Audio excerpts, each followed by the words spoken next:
เบิ่งคอยสิเดือดมากขี่ลองเบิ่งนี่ลองมึงยังหาแต่งแล้วมากันเจอเขาใจนี่หันเลยคอยขี่แพงได้คอยขี่เนาะเพื่อใช้งานจริงได้บ่ยัง ลองเฮ็ดให้นั่นเนาะ ต้องให้มันทดสอบความแข็งได้นี่โอ้ลงไปดิบ่ได้ เปิดบ่ เปิดได้ เอ้า ฮะ เจ้าควันเลยป่ะ วันแล้วที่ตัดเท้าเราที่จะเจออะไรบ่ได้ ไอ้เกี่ยวแล้ว เอ้า เจ้าไปทิ้งโดนแล้วโดนเพลเลย ใช้ เปิดหน้าต่างแล้วมาแล้ว แบบนี้แหละโดดไม่น้อย ขาวปิดไฟหนาล้ทำเอา ผู้ไร มันมืดเนี่ย ทำผู้ไรแม่นมันก็ชื่อดอกไม้มาใช้ไหมทำผู้ไรเก่ง เอาดอกใหญ่เนาะ แม่นดอกใหญ่ใช้ได้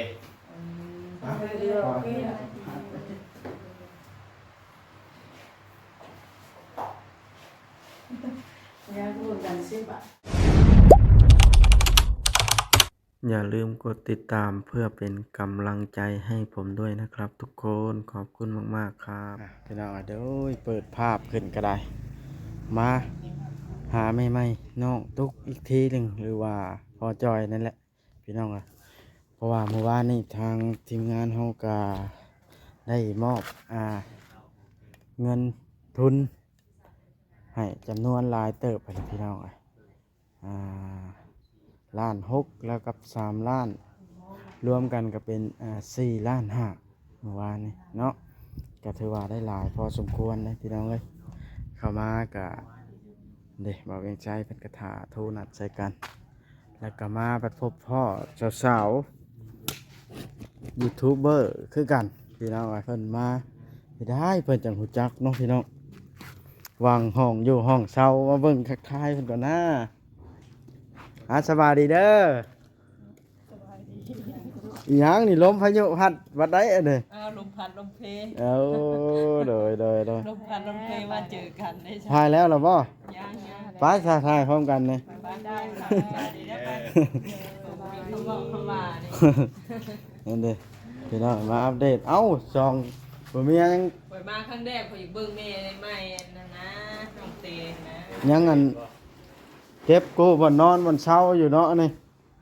เตรียมไปแล้ว อ๋อถ้าว่านี่ข่อยมาอันเอารถข่อยเห็นแต่ย่างไก่อันนี้แหละเอาแล้วว่ะหนีไปแล้วว่ะ เจ้ามาเอารถบ่หวาน แม่นข่อยพาข่อยไปกินเผลอพี่น้องเอ้ยเด้พากลับมาบ่เห็นแล้วโอ้แฟนสะอาดดีแท้อันนี้ ทำพ่อจ้อยชมแล้วหรือว่ารถนี่ป้าจะรถเองรถเราแล้วเมื่อวานนี่พี่น้อง เบิ่งข่อยสิ เดือดมาก ขี่ลองเบิ่งนี่ ลองมึงยังหา แต่งแล้วมากันเจอเขาใจนี่หันเลยคอยขี่แพงได้คอยขี่เนาะเพื่อใช้งานจริงได้บ่ยัง ลองเฮ็ดให้นั่นเนาะ ต้องให้มันทดสอบความแข็งได้นี่โอ้ลงไปดิบ่ได้ เปิดบ่ เปิดได้ เอ้า ฮะ เจ้าควันเลยป่ะ วันแล้วที่ตัดเท้าเราที่จะเจออะไรบ่ได้ ไอ้เกี่ยวแล้ว เอ้า เจ้าไปทิ้งโดนแล้วโดนเพลเลย บ่แล้วลองต้องเฮ็ดแห้งได้เพื่อออกงานจริง ก่อนที่มันจะไปขายข้าวปุ้นเลย เนาะถ่ายคลิปก็ได้เลยสบายดีลองรถโดยเพราะว่าถ้ามันตายขึ้นมาจะอยู่ได้มันแปลกใหม่เด้แล้วลองแล้ว เอาเองแล้วเราเองแล้วเล่นซื้อมาก่อนมาเปลี่ยนมา ไว้ยังควันเนาะเป็นน้ำลูกสูบมาเด้ก็เป็นลูกสูบใหม่ แม่เปลี่ยนกันเมื่อวาน เปลี่ยน วันนี้จ้ะ เปลี่ยนต้องโลลาน้ำไปอีกนี่ ดีฮะ นะ นี่กับหม้อเนาะ ดินยังข้างอยู่ ทั้งที่เอาได้อีก พอดินยังข้างอยู่หรอวะ โลลาไว้เดี๋ยวบอก ท่านเลยนะ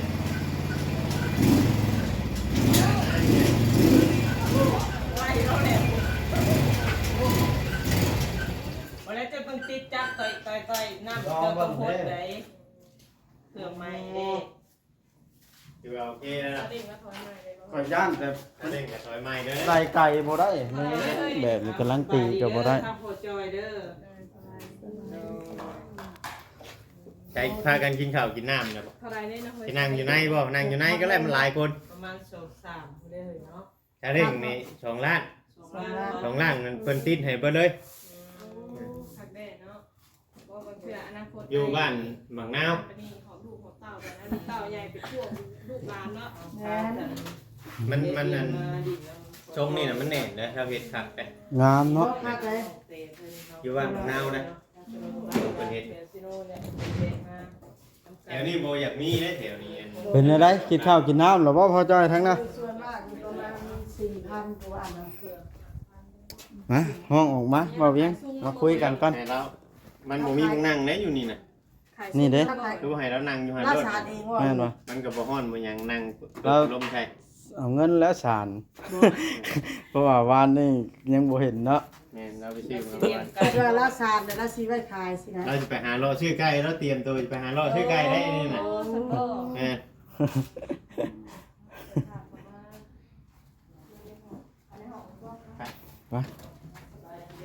ตรงนั้นมันหลายคน ให้อันกูบ่เคยเห็นสัมภาษณ์ก่อนเนาะเพิ่นจะถามหยังโอ้หลายคนพี่น้องเลยมานี่ เราเก็บพี่น้องแล้วมันก็คือพวกไงครับ ให้เขาเปิดไพ่บ่ใช้ เปิดหน้าต่างข้างในนะ แบบนี้แหละโดดไม่น้อย หนาขาวถ้าเป็นไทยหนาดำ ทำ เอา ผู้ไร มันลื่นนี่ ทำผู้ไร เออ แม่นมันก็ชื่อดอกไทยมาใช้ไหมทำผู้ไรเก่ง เอาดอกใหญ่เนาะ แม่นดอกใหญ่ใช้ได้ เดี๋ยวโอเค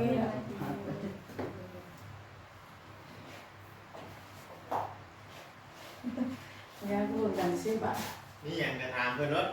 สูงอย่างเงี้ยนะ นี่ยังกระทำแล้วเป็นยังไง ถาม ทำตั้งกล้องให้เฮาสิได้นะ เป็นได้ได้มาอยู่ที่พักมาเลย ก็ดีใจหลายแต่ว่าอยู่ก็โอเคเพราะว่าบ่มีเรื่องรบกวนอีหยังก็อยู่ได้ครับ จะคืนอะไรมาอยู่เนี่ยจะคืนมานอน สอง 2 คืนได้ฟันดีอยู่บ่ บ่ได้ฟังหยังเลย นอนรับฟันเนี่ยเนาะ เดือนเท่าไรเสาเพิ่นนี่นะ เดือนหนึ่ง600,000 โอ้ดู รวมขนาดไฟกันมีตู้เย็นเองอ่ะก็เป็นเก็บขนาดไฟต่างหาก อันนี้เฮามีตู้อยู่ตู้อยู่แล้ว เด้อ เพราะว่าเดือนหนึง2-3แสนนึงได้สุนเจ้าสาว เดือน 6แสนคือว่าน้ำอยู่ เลยหกพักวันก็คือเขาได้เตรียมอยู่เลยเพื่อให้การเรียนเรียนไปเรื่อย จ้า ก่อนเลยค่ะ ตัวนี้ได้สาภาพมันนี่ได้เจ้าถามได้บ่ มันบ่ว่าง โอ้เจ็บ ๆบ่ห้องพักนาลีอะไร ทางนั้นได้แต่ทางแยกทางลงทางปิ่นไปใหญ่โอ้ น้องก็ฟัง วันอ้ายลาวเซาเนาะ คือ ก็ ว่า คือวัตถุ คน ได้ รู้จักบ่เนี่ยอันนั้น 3แสนห้า ก็บ่เคยรู้แต่ว่าก็เคยถามทักทายสื่อบ่ได้รู้แบบว่าเป็นการส่วนตัวของเคยรู้ วันนี้สิอยู่พากันอยู่โดนนานสำได้สะอยู่ห้องเซา ดูห้องเศร้านี่ก็ไปตามเรียกตามงานครับตามเวลาแบบว่ายังบ่ได้นอนเพราะว่าหาก็ถือลงทุนเฮ็ดนั่นเฮ็ดนี่ สิลงทุนให้ยังบ่ะ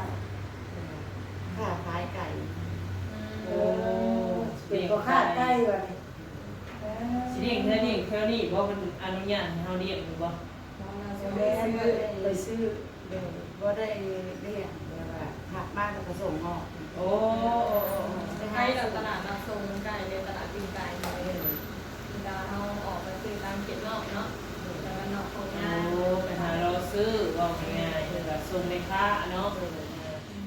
แต่ว่าซื้อตัวไปค้าบ่ได้แล้วมันนักเด้อเนาะ เคยเป็นแม่ค้ามาก่อนว่า ก็เคยเป็นแม่ คือ ค้า คืออยู่เราก็ได้ เคยขายเสื้อผ้าในซิโนเนี่ยเป็นลูกน้องเขา2เดือน เออ เจ้าน่ะอยู่แถวใดก็เจ้าน่ะบ้าน บ้านอยู่บ้านเลนไส้ โอ้ยบ้านเฮ็ดไสแต่ทางโรงเรียน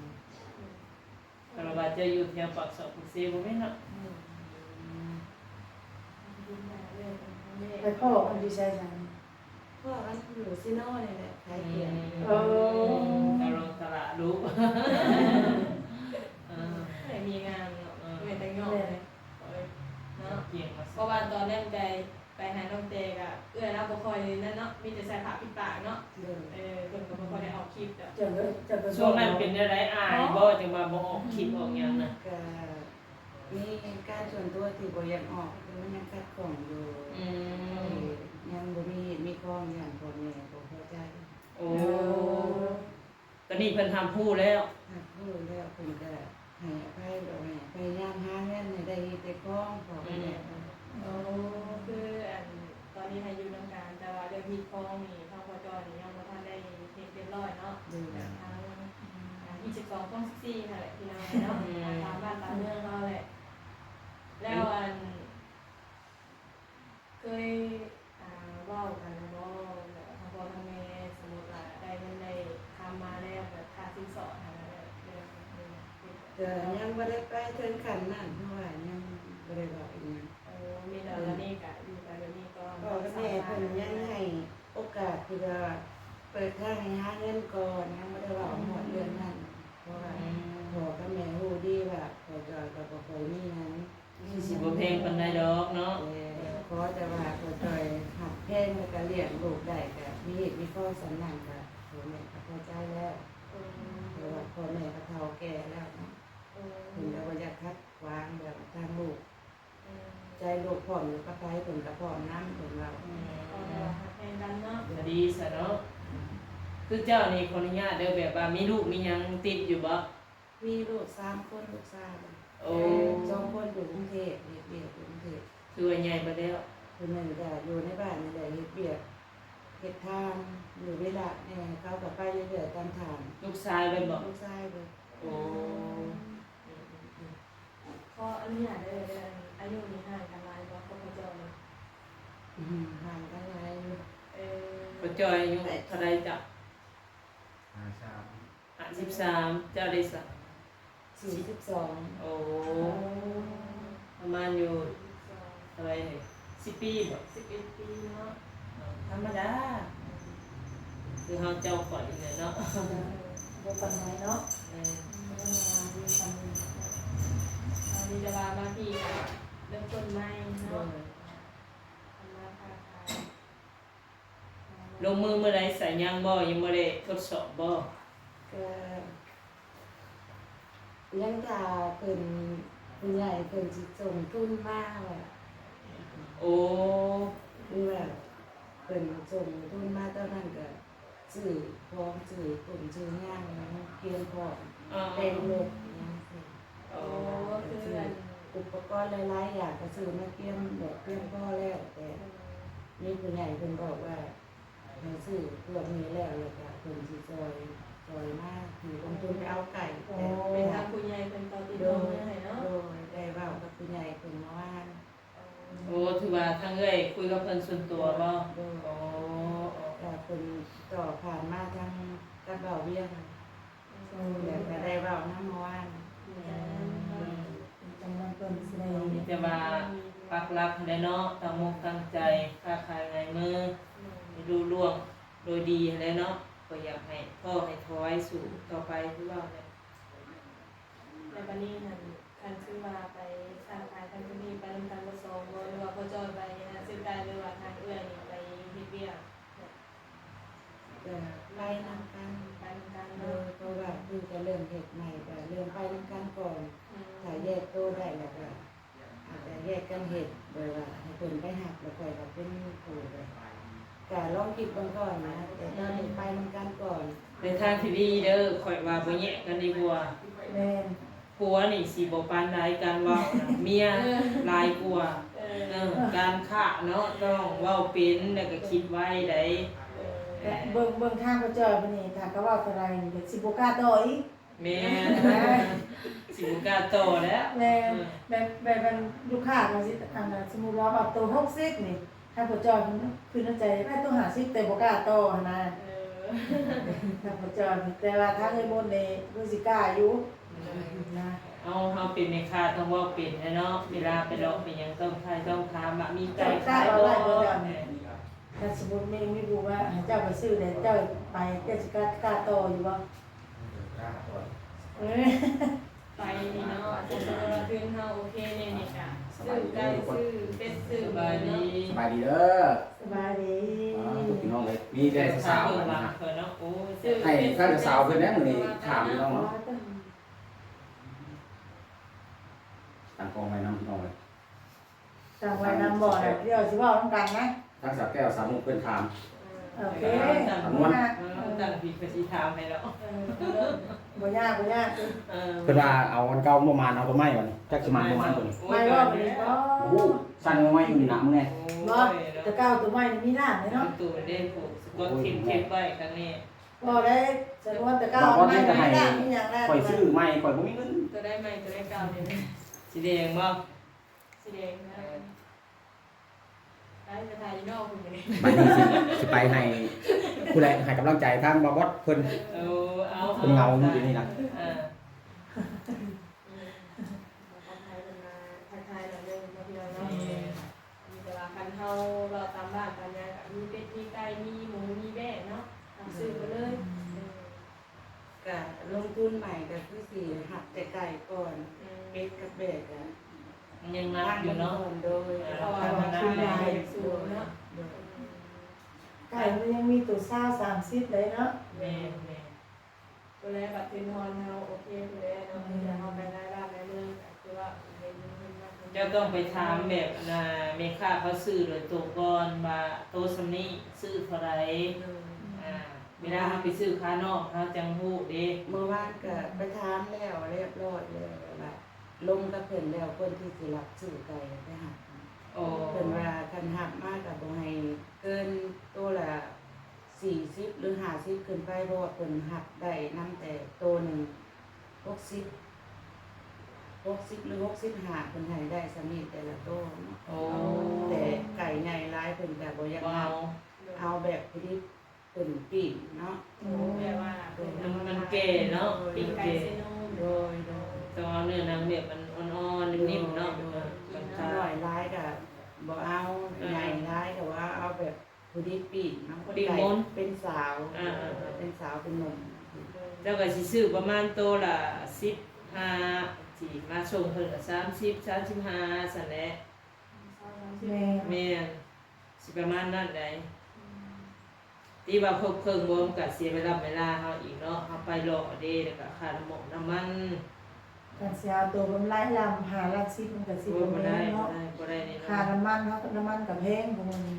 เอาไปพันได้ตัวละ10,000กำลังลายตัวกับโอเคได้ แต่มันสิบ่หลายส่วนหลายติ มันก็ทบเครื่องอยู่ได้แม่ค้าบ่ขายนะปกตินะซื้อมา15มาขาย30อย่ามาต่อก็ได้ แรกๆนี่เนาะแบบรุ่นอยู่นั่นเนาะ แม่น ประสบการณ์อะไรคือว่า ถ้าว่าจำเป็นแบบเลาะเต็มที่ได้บ่ได้ก็โต40มาขาย65ก็เอา แม่น เฮ็ดได้สักกำไร10-20ก็เอา อันนี้เฮาครั้งแรกเนาะเฮาอันนี้เป็นแม่ค้าใหม่เฮาก็ต้องซื้อลองก่อนว่าสิได้กำไรเท่าไหร่เพราะว่าเฮายังบ่เคยซื้อเนาะแต่ว่าพ่อค้าผู้นี้เขาสิซื้อเท่าไหร่ไก่ซำนี้นี่นะ 10ตัว เพราะว่าอิงตามที่ว่าเขาเคยซื้อเนาะบางทีแบบผู้จะขายพ่อค้าบ่ได้ให้เท่านั้นเท่านี้เฮาว่าให้ตามเขาว่าเฮามาขายเฮาได้กำไรน้อยโอ้ยมันก็เสี่ยงแล้วตัวนี้ ก็ เนาะ เลยซื้อถือซื้อเพลงสิแล้วเฮาขายเบิ่งไก่ให้เนาะไก่น้อยไก่ใหญ่ให้แหละตามเนื้อไก่หรือว่าเราคุมราคาแหละ ว่าเฮาสิตามว่าสิได้บ่ซั่นเนาะหรือว่าสมมุติว่าเฮาซื้อ3-4-5เฮามาขาย5-5มันก็โอเคเนาะ3-5หรือ50นี่ราคาก็ถือว่าโอเค เนื้อก็สิประมาณนี้แหละตัวหนึ่ง30-35ราคา65 คือว่าก็ลองผิดลองถูกไปก่อนเนาะพอเอาใหม่ได้ประสบการณ์นี้ ก็ต้องเวลาต้องเรียนรู้ไปแต่ละอย่างการเฮาบ่ได้เฮาก็บ่ฮู้เนาะ เมื่อกี้น่ะเจ้าขายเครื่องขายของอยู่อันนี้เนาะเซโนนี้เงินเดือนกับเงินเดือนเด้บริสุทธิ์มันไหนดี มันได้หลานหา โอ้ นี่ตึกนี้ ตัวแล้วคันว่าเราไปทางชาติทางกายนี่ก็วงเงินมันบ่จำกัดเนาะแต่ว่าเรามาเราก็ได้หลายบรรยากาศตัวมันก็มีความเสี่ยงมันการลงทุนนี่มันมีความเสี่ยงอยู่แล้วเนาะถ้าเจอรถฟุกเข้าก็ได้เดี๋ยวเติมเท่าไหร่เนาะเวลาเจอรถฟุกแต่บ่ต้องใจพ่อได้เนาะว่าเลยมีความเสี่ยงมันมีแบบมีประสบการณ์เกือบทุกสิ่งอย่างเนาะเมื่อเราเอาลงทุนไป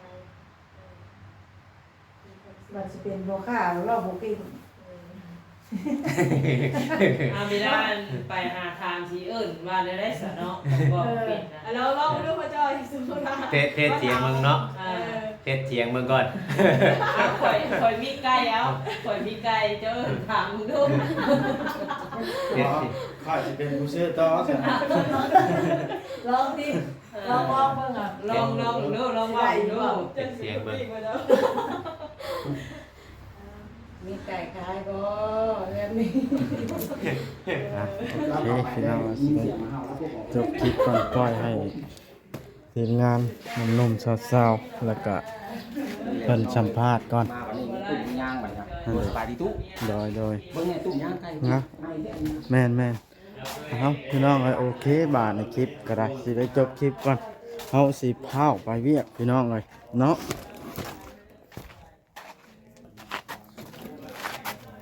ครับก็พอดีว่าทางทีมงานเพิ่นคือทางเบาใจเพิ่นแหละเนาะพี่น้องเพิ่นได้เงิน 1,000 บาทที่ว่าเป็นพูดของน้องตุ๊กที่ว่าหลานน้องตุ๊กนะเพิ่นว่าให้น้องตุ๊กโลดทางทีมงานในเฮาล่ะสิไปมอบเงินให้น้องตุ๊กบาทนี้ออกจากนี่แล้วสิปล่อยให้ทางพ่อจ้อยหรือว่าแม่น้องตุ๊กนะเพิ่นไปหาเหตุการณ์เหตุงานแล้วบาทเฮาสิสัมภาษณ์แต่คลิปเดียวมื้อนี้เนาะแล้วก็ปล่อยให้เพิ่นไปหาเหตุวิเหตุการณ์เฮาก็สินานๆที่สิคอยอัปเดตให้เบิ่งบาดนี้พี่น้องเอ้ยเนาะโอเคบาดนี้คลิปนี้ก็สิขอจบคลิปซ้ำนี้แล้วพี่น้องเอ้ยหรือว่าผิดพลาดประการใดก็ขอโทษขออภัยนำเด้อพี่น้องเนาะคอมเมนต์ตีส้มกันเข้ามาได้สำหรับคลิปนี้ก็ได้เนาะบ๊ายบายคลิปหน้าพบพ่อกันพี่น้องเอ้ย